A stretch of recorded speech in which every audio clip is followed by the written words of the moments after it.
When my son told me he did not have time for me anymore, I did not cry. I simply sat on the edge of my bed, placed my hands on my lap, and stared at the wall in front of me. Silence can feel heavier than tears, you know. And that evening, my house felt quiet in a way that almost hurt my ears. A quiet house is not scary until you remember the laughter it once held. Sometimes life changes slowly. Sometimes it changes all at once. For me, it changed with one sentence. He said, "Mom, you need to stop calling me every day. I have my own life now." And I remember I nodded, as if I understood, as if my heart did not tremble at those words, as if I had not spent years believing mothers could never become strangers to their own children. But here I was, learning that love does not protect you from distance, especially distance created not by miles, but by priorities. Let me take you back before that moment, before marriage, before silence, before that painful sentence, before I became a memory in my own child's life. My name does not matter.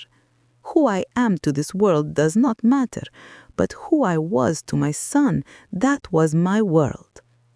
I raised him alone. His father passed away when he was only 5. From that day forward, it was just the two of us. 2 hearts against the world. Life was not easy. I worked at a small grocery store, stocking shelves during the day, and at night I cleaned offices. My hands were always tired, my back always sore, but my heart was hopeful. Every lunchbox I packed, every shirt I ironed, every birthday cake I saved up for, it was all for him. I lived through him. I breathed through him. I used to tell him, "You are my strength." And he would reply, "No, Mama, you are mine." Children say sweet things when they are little. You believe them. You hold those words like treasures. You never imagine that one day you will reopen those memories just to feel warmth again because their real voice no longer calls you. He was a good boy. He studied hard, listened to me, held my hand when we crossed the streets, even when he was tall enough not to. Funny, isn't it? Sometimes children let go of your hand before they let go of your heart, but sometimes the heart leaves first. He graduated, found a job, became a responsible man. I was proud, more than I can express. We were not rich, but he promised me one day we would be fine, and I believed him. I remember sitting by the window when he came home with his first paycheck. He hugged me so tight and said, "Mama, I will take care of you now." The world felt safe that evening, like all struggles were suddenly worth it, like life finally saw my sacrifices and said, "Here, you deserve peace." I made his favorite dinner, chicken soup and warm bread, even though my legs ached. We talked, we laughed, we dreamed. Dreams are interesting. They shine brighter when you share them. But sometimes dreams change for one person, and the other is left holding the memories alone. Then he met her, his future wife. I remember the day he told me. He came home smiling bigger than I had seen in years. His face glowed, his voice shook a bit. "Mama, I think I found the girl I want to marry." Girls change a boy. Mothers' hearts know this. We prepare for it, or at least we try. I smiled and asked her name. He showed me her picture. She was beautiful. Bright eyes, confident smile, long hair, elegant posture. She looked like someone who knew her worth. I prayed in my heart, "Dear God, let this girl bring light into my son's life. Let her love him the way I did, or close enough." Mothers do not pray for ownership. They pray for happiness. And when I met her, I liked her. She was polite, soft-spoken. She brought flowers for me, sat next to me, called me Mom from the first day. I thought I gained a daughter. I truly believed that. And when they got married, my heart was full. The house was loud again. Guests laughing, children running, music playing, food cooking. My home felt alive. People told me, "You raised him well. Now enjoy his success." And I tried to believe that happiness had finally arrived, that my lonely years were gone, that my quiet evenings would now be filled with stories and meals and warmth. But life has a way of testing us just when we think the storm has passed. Storms don't always come with thunder. Sometimes they come softly, through changed tones, shorter visits, delayed phone calls, forgotten promises. The shift was gentle at first, so gentle that I blamed my imagination. I told myself, he is just busy. He has a new life, give him space. Space, a polite word for distance, a softer name for slowly fading. One day his wife called. She sounded sweet, but her words cut deep, wrapped in honey. "Mom, we will not be able to visit this weekend. We are tired. We need our own time." Our own time. Interesting phrase, because once his time was mine and I shared every second with joy. But now time belonged to someone else, and I was learning to live in its leftovers. I told myself I was overthinking. I told myself change is normal, but change does not hurt this much when it is normal. The first time he forgot my birthday, I lit my own candle. Just one candle. For memory. For years. For love that still lived inside me. I whispered to myself, it's okay, he must be busy. And I smiled, because breaking down in an empty room makes it feel even emptier. I used to wait by the window, not in an obvious way, not like those dramatic stories. No, I had dignity. I would pretend to water my plants, clean the wooden frame, fix the curtains, but really I was waiting for his car to stop in front of the house. Waiting is quiet hope. It does not shout. It sits softly inside you, breathing with you, and slowly, without noticing, you start holding your breath more than you should. One Saturday, I baked his favorite pie, apple cinnamon. I took my time kneading the dough, mixing sugar with tiny bits of love like I used to. I placed the pie on the table and sat down, expecting the door to open any moment. Hours passed. The house stayed still. The pie got cold, and I felt something inside me get cold too. When I finally called him, his voice was distracted. I could hear music in the background, laughter. He was at a dinner with her family. "Oh, Mom, I completely forgot. I'm so sorry. We're out right now. I'll call you tomorrow." He did sound apologetic. But sometimes being forgotten hurts more than being disliked. I whispered, "It's okay," even though it wasn't. We mother hearts, we forgive before we feel. That night, I sat at the dining table alone, ate a small piece of pie so my effort wouldn't feel wasted, and packed the rest for the neighbors. It felt easier than throwing it away. Giving feels better than discarding, even when you are the one being discarded quietly. Time kept moving. Days turned into months, and slowly I noticed a pattern. My phone rang less, my door stayed shut more, and the only footsteps I heard in the hallway were my own. Sometimes love turns into routine. Sometimes routine fades into habit, and sometimes habit is entirely replaced without warning. I remember one evening clearly. I went to their apartment unannounced. Not to interfere, I just missed him. I knocked softly and waited. His wife opened the door. Her smile was polite, but not warm. There is a difference. Politeness is empty when it has no warmth behind it. "Oh, you should have called, Mom," she said. Her voice sounded gentle, but her eyes told another story, a story that said I was unexpected, uninvited, maybe even unwelcome. Before I could respond, I heard him inside. "Who is it?" "It's your mother," she said, lowering her voice. Silence, only for a second, but enough to hear, enough to feel. He came to the door, surprised, not happy, surprised. "Oh, Mom, you're here." I smiled softly. "I was nearby and thought to see you both." His wife glanced around the living room, almost as if checking if the house was presentable enough for me. I said quickly, "I won't stay long." She hesitated but opened the door wider, not because she wanted me in, but because refusing would look wrong. I sat on the couch.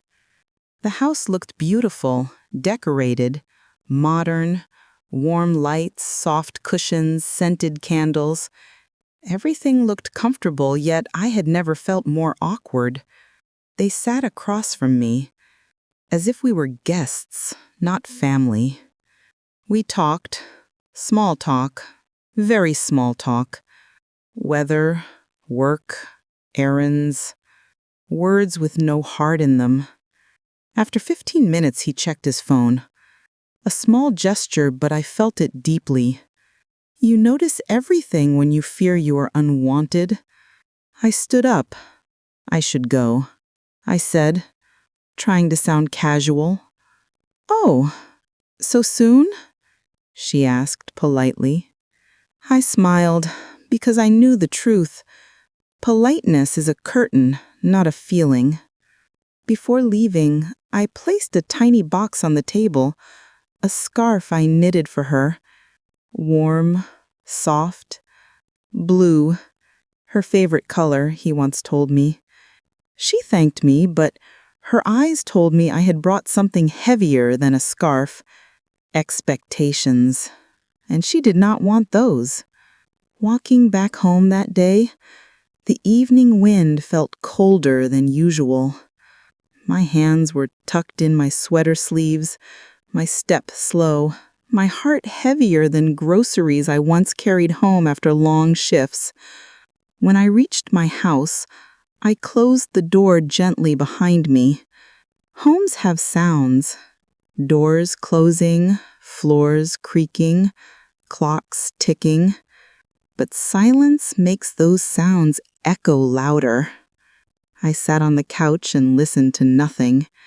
Nothing can be very loud sometimes. I told myself, they are young, they are busy, they need privacy. This is normal. But the words felt like medicine without effect, swallowed only to pretend you're trying to heal. You do not expect your child to stop loving you. You do not prepare for that. You prepare for school fees, doctor visits, late nights waiting for them to come home safely. You prepare for scraped knees, broken toys, exam stress, heartbreaks, but you do not prepare for the day when your presence becomes a burden. One afternoon I got sick, a small fever, but age makes small things heavy. I lay in bed, my head aching, my breathing tired. I picked up my phone and called him, not to complain, just to hear a familiar voice. He did not answer, so I texted him, "Not feeling well today, just wanted to hear your voice." An hour passed, then 2, then 5. He replied at night, "Hope you feel better. Busy day. Rest and drink water." A message so simple, so distant, like one you send to a coworker, not a mother. I held the phone to my chest after reading it, not because it comforted me, but because holding something felt better than holding nothing. When I was strong, he needed me. Now I needed him, and he was busy. Funny how life circles like that. That same week, A neighbor knocked on my door. A kind woman who lived alone too. She brought me soup. Said she noticed I hadn't taken out my trash in 2 days. I thanked her, but inside, a quiet ache formed. A stranger noticed my silence. My own son did not. People say pain makes you bitter, but I think real pain makes you quiet. You stop complaining. You stop asking. You slowly learn to live without what you never thought you'd lose. Days turned into weeks. Our calls became short. His voice always rushed. My words always measured, careful not to sound needy. "I don't want to disturb you," I would say. And he would reply, "I know, Mom. I'm just busy." Busy. The modern excuse for emotional absence. Busy, the word that replaced "I care." One Sunday morning, I gathered courage and asked, "Will you visit today? I made your favorite soup." He paused on the phone, long enough that I knew the answer before he spoke. "Mom, we have plans already. Maybe next week." Maybe. Hope, wrapped in uncertainty. I held the phone tighter. "Of course," I whispered. "Enjoy your day." That evening, I sat on my porch, a bowl of soup getting cold beside me, watching cars pass, each one raising a tiny spark. Inside, maybe he changed his mind. None stopped at my gate. A young couple walked by, laughing, holding hands. It reminded me of when I used to hold my son's hand crossing streets, when he would look up and smile as if the world was safe because I was there. Now he crossed roads guided by someone else's hand, and I was learning how to walk alone again. It is strange how a life full of love can feel empty in just a few seasons, how a house once filled with noise can become a museum of memories. But I kept loving him. Mothers do not retire from love, even when their job becomes watching from a distance. Seasons changed. Leaves fell, snow came, flowers returned. Just like life, arriving, leaving, circling quietly. I adjusted to silence, or maybe I pretended. Sometimes pretending is the only way to breathe through loneliness. I filled my days with little routines: morning tea, watering plants, walking to the mailbox even when I knew nothing was waiting for me, sitting on the porch and watching neighbors live their lives. Life goes on, even if your heart stays behind somewhere. Once, my old friend Linda visited. She and I used to work together years ago when my son was still young and needed packed lunches and bedtime stories. She sat across from me, stirring sugar into her tea, her bracelet jingling like soft bells. "She looked tired," she said. Her voice was gentle. "I'm fine," I whispered. Not because it was true, but because explaining sadness is heavier than carrying it. She looked at the family picture on my shelf, my son in his childhood graduation gown, his smile wide, his eyes full of trust and love. "You don't see him much, do you?" she asked softly. Sometimes hearing truth spoken aloud hurts more than feeling it alone. I nodded slowly. I said, the same sentence I had repeated so many times it lost its meaning. She squeezed my hand. "You deserve to be seen, you know." I smiled back, but inside, something trembled gently, like a leaf holding on to a tree branch in late autumn. I changed the subject. Talking about pain makes it feel heavier. After she left, I stood by the window again.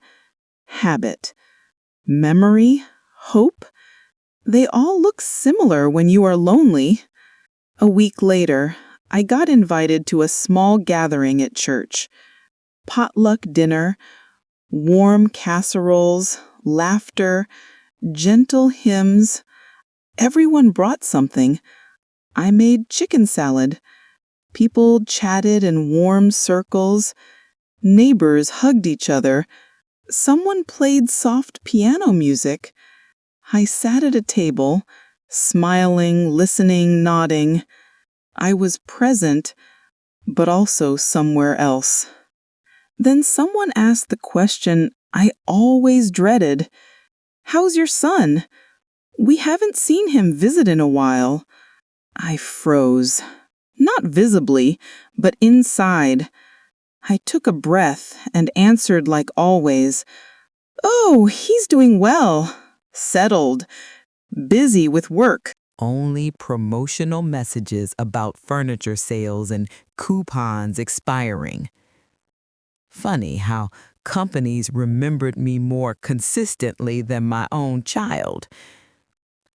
I slept with one thought in my mind. I hope he remembers me before life teaches him memory by loss. Snow arrived early that winter. Thick, soft flakes covered lawns and rooftops, turning the world into quiet, white poetry. I made hot cocoa and wrapped a blanket around myself as I watched the snow fall outside. Winter is beautiful, but it makes loneliness colder. Then, one evening, my phone rang. My heart jumped. It was his name on the screen. I answered right away, trying to keep my voice calm, not too excited. "Hi, Mom." Just those 2 words, and yet they filled me like warm soup on a freezing day. "How are you?" he asked. "I'm okay," I replied, my voice gentle, steady. I never wanted him to hear burden in it. He hesitated before speaking again.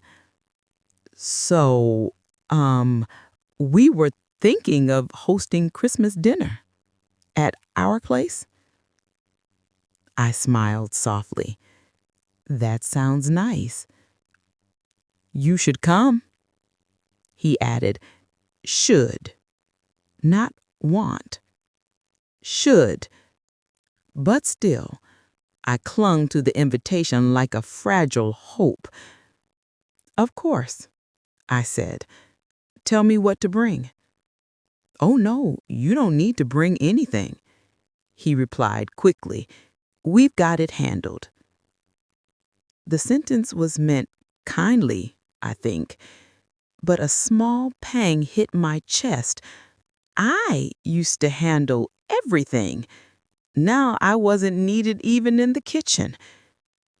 Still, I prepared something secretly. Cranberry bread, his childhood favorite. Not to show effort, but to hold on to memory. Christmas arrived. I dressed nicely, simple but neat. I put on the warm coat he bought me years ago when he still thought of my comfort without being reminded. Their house looked lovely, lights glowing, a tree shining with ornaments. I knocked, and he opened the door. He hugged me, quick, light, polite. His wife greeted me with a smile that felt like it had edges. Guests filled the house. Her family, cousins, friends, none of whom knew who I was beyond his mom. I stood in a corner for a moment, watching him laugh, move around confidently, host proudly. He looked grown, successful, steady. I felt happiness mixed with a quiet ache, like standing outside a warm room and watching through the glass. When dinner began, we sat around a big table. Conversations flowed easily about jobs, vacations, plans. I spoke only when spoken to. Listening had become easier than trying to belong. Then someone asked him, "So, who helped shape you into who you are? Must have been great support growing up." He laughed, lightly. "Oh, I guess I always figured things out on my own." Time stopped for a second, not for the world, only inside me. I looked down at my hands, those same hands that held him when he was sick, worked extra shifts to buy him shoes, stayed awake during exams, prayed during storms, comforted him during fears. I swallowed gently. My heart did not break loudly. Mothers' hearts never do. They crack silently, like thin ice under quiet footsteps. No one noticed. Why would they? Pain isn't always visible. Sometimes it is hidden behind a soft smile and lowered eyes. Later, I placed my cranberry bread on the dessert table. No one really touched it. New taste had replaced old memories. I sat quietly, observing, not angry, just there, like a shadow that once was light. Before leaving, I hugged him. "I'm proud of you," I whispered. Even though he hadn't credited me, I still felt pride, not in acknowledgement, but in truth. Driving home, snow covered the roads again. The street lights looked blurry through my eyes, and I blinked it away. Sometimes tears disguise themselves as cold wind. When I reached home, I changed into warm pajamas and sat by the window again, watching snow fall gently. I thought about motherhood, about loving without expecting, about giving without being seen. That night, before sleeping, I whispered into the quiet room, "I hope one day you remember who held you before anyone else ever did." No anger, no bitterness, just longing wrapped in love. And I slept, not because I was tired, but because dreams were softer than reality that night. The days after Christmas felt long, not because anything dramatic happened, but because nothing did. Silence has a way of stretching time. A phone that doesn't ring, a mailbox that stays empty, a room that looks exactly the same every morning. That is how loneliness introduces itself, not with noise, but with stillness. I kept living in quiet patterns. Wake up, make tea, sit near the window, watch the world move while I sat still inside mine. Every day carried a little hope, even if I pretended it didn't. Hope is stubborn like that. It survives inside you even when logic tells it not to. I didn't blame him. I didn't blame her. Blame is a heavy coat, and I did not want to wear it in my old age. I just missed feeling like I mattered. Sometimes that's all anyone needs. Not gifts, not help, not big gestures, just to matter. One January morning, the nurse from the clinic called to remind me about my annual checkup. I almost forgot life still needed me to show up for it. I went. The doctor was kind, gentle, worried. Your blood pressure is high. Your stress level seems elevated. Stress. Interesting word. It sounds medical, but really sometimes stress is simply sadness with nowhere to go. He asked if I had family nearby. I smiled and nodded, like it was a proud fact instead of a painful one. Yes, I said. My son lives close. Does he help you? Support system is important. I paused. A moment too long, maybe.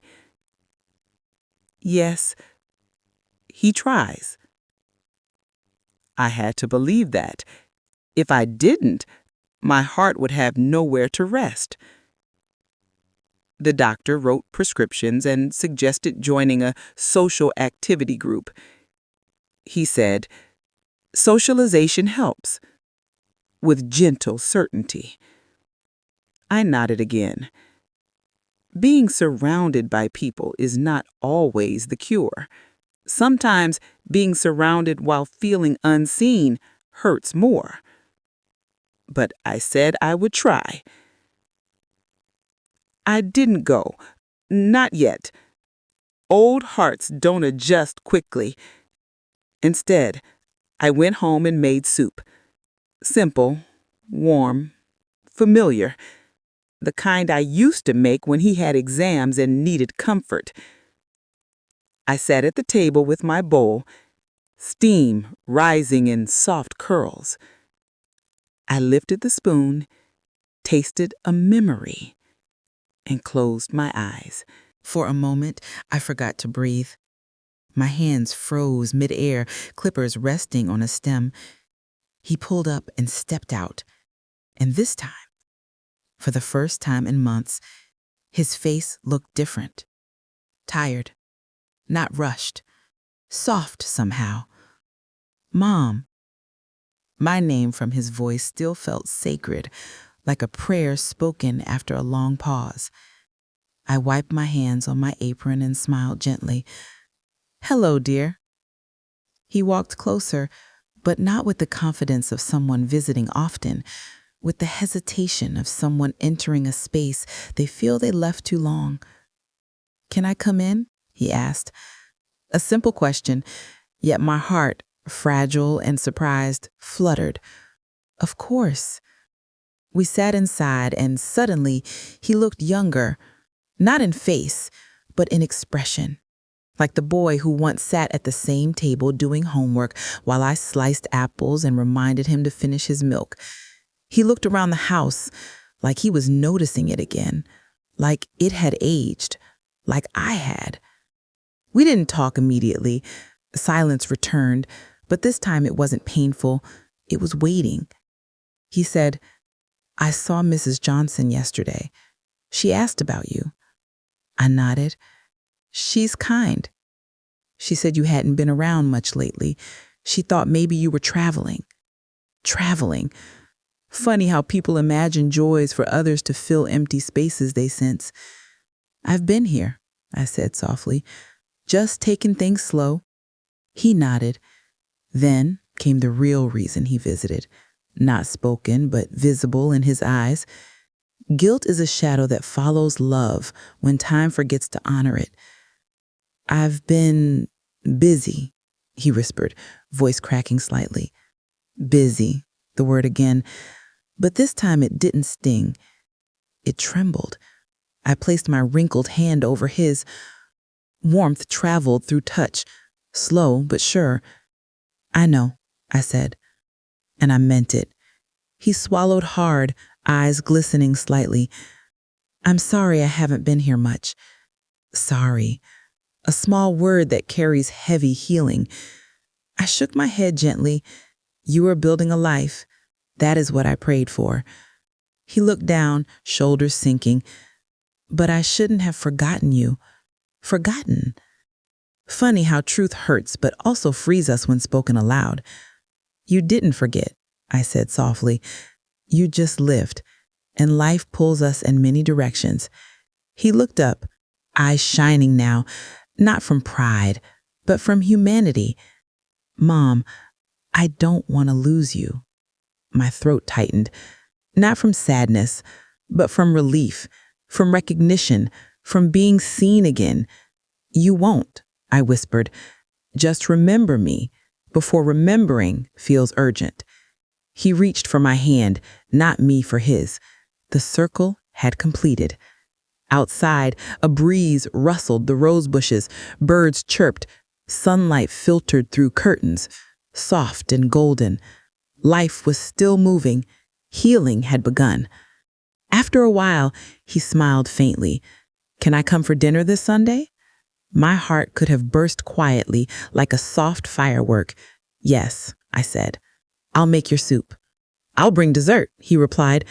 I laughed, a warm surprise sound. You never liked store-bought sweets. Well, he said, rubbing the back of his neck, my wife wants to come too. She wants to help cook. His wife. For the first time in months, her name did not sit heavy in my chest. I would like that, I said sincerely. He nodded slowly, almost relieved. Before leaving, he hugged me, but not a polite hug, a real one. The kind where arms hold memory and hearts speak through closeness. I love you, Mom. Sometimes you wait months, years, decades to hear words you thought you'd lost. And when they finally return, they don't fill you with tears. They settle inside you like light after winter. I love you too, I whispered into his shoulder. When he drove away, the house was still quiet, but for the first time in a long time, the silence felt peaceful, not empty. I sat by the window again, the same spot where I had waited and hoped and cried in silence. But now, I didn't stare at the street expecting someone to come. I simply sat with a heart that felt seen again. Love does not need constant presence to survive. It just needs to be remembered. Spring sunlight warmed the curtains. A new breeze moved through the room. I exhaled softly. Some stories don't end loudly. They heal quietly. Not with sudden miracles, but with slow returns, soft apologies, and hands held again after too much time apart. Some bonds fray, but do not break. Some hearts wait, not in desperation, but in faith. And sometimes love circles back, not because it was lost, but because it finally noticed the home it left burning a light in the window all along. Spring settled fully into the world, and so did a gentle calm inside me. But healing is not a straight line. Some mornings I woke with warmth in my chest, other mornings with a quiet ache, like a bruise you forget until you touch it.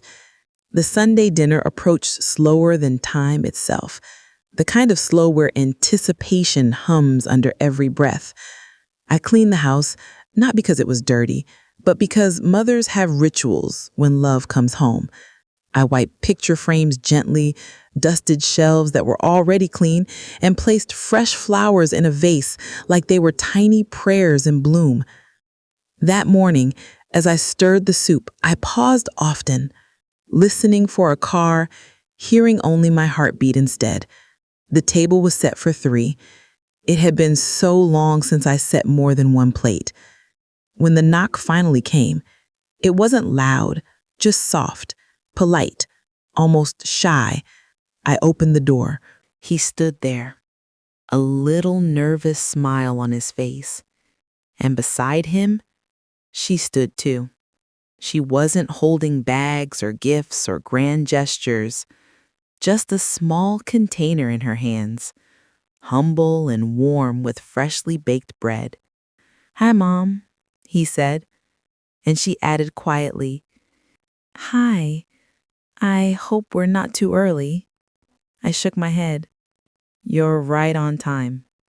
Time. Strange how it breaks and mends in the same breath. They stepped inside and looked around like they were stepping back into a memory that still smelled like soup and comfort. She walked to the kitchen without waiting to be asked. "Let me warm this bread," she offered softly.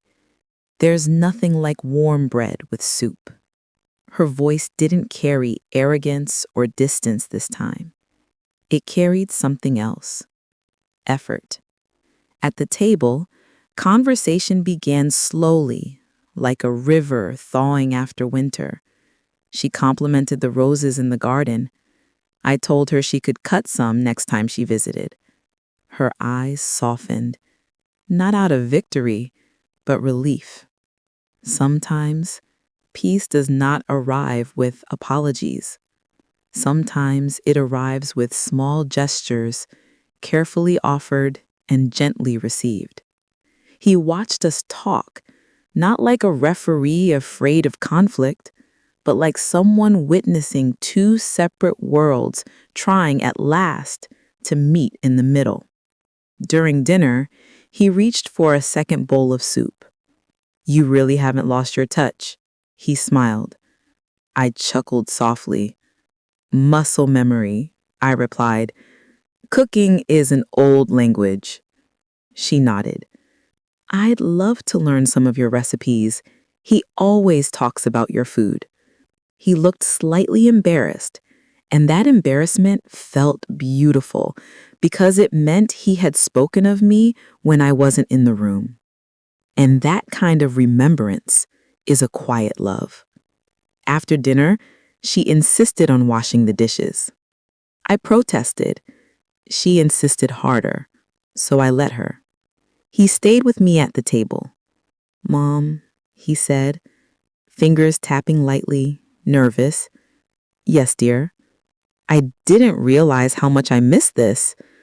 I looked at him, really looked, and saw not a busy adult, not a distracted husband, but the boy who once cried when he broke his toy and ran to me because mothers are repair shops for both plastic and hearts. "You're here now," I said gently, "and that's what matters." He exhaled, as if he'd been holding breath for months. Before they left, she came to me, drying her hands on a towel. "Thank you for having us. I know things haven't always been smooth, but I want to do better." A sentence like that can mend many hidden wounds. I touched her arm lightly, a gesture of acceptance, not boundary. I said quietly, "Relationships learn, just like people." Her eyes glimmered, and in them I saw not rivalry, but a shared love for the same person, and maybe, finally, space to love one another too. They left with hugs at the door, not forced, not formal, but warm, human, real. As the door closed, the quiet returned, but this time it felt like a warm blanket, not a cold room. I walked to the table, still smelling like bread and hope, and I sat in the chair he used when he was young. I ran my fingers along the wood grain. Age teaches strange truths, like how joy can be soft, not loud, how reconciliation isn't fireworks, it is whisper, effort, Sunday dinners, bread on the table, and how love doesn't always return with a bang. Sometimes it simply walks through the door again with humble steps and a warm container of bread. I didn't cry. Some returns are too gentle for tears. I simply closed my eyes, placed my hand over my heart, and breathed in a peace I earned slowly, painfully, honestly. Life is not about being needed every day. It is about being remembered when it matters. And tonight, I was. And somewhere on the table, a single extra plate sat clean and waiting. Not for loneliness, but for next time. Because there would be next time. Faith is not foolish, Sometimes, faith is just another word for love that never stopped standing at the door.